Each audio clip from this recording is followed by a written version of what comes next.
महाराष्ट्राच्या राजकारणामध्ये आज काही महत्त्वाच्या घटना घडल्या। आज एक कॅबिनेटची बैठक झाली आणि पहिल्याच कॅबिनेटच्या बैठकीत भुजबळांनी काही प्रश्न उपस्थित केले आहेत। नाशिक येथे पडलेल्या पावसामुळे शेतकऱ्यांचं मोठं नुकसान झाले।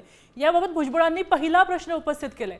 साहेबांच्याच पावलावर पाऊल ठेवत साहेबांचाच हात धरत त्यांनी शेतकऱ्यांचा प्रश्न उपस्थित केला आहे आणि त्या निमित्तानं अनेक प्रश्न त्यांनी उपस्थित केले। घरांच्या बाबतीत अनधिकृत घरे जी उभी बांधली जात आहेत तसंच एसआरए मध्ये जी घरं बांधली जात आहेत त्यावर सुद्धा भुजबळांनी प्रश्न केलेले आहेत।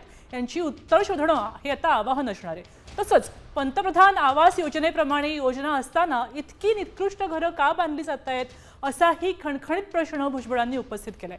आजच मंत्रिमंडळाची बैठक झाली आणि आजच भुजबळांचा शपथविधी पार पडला।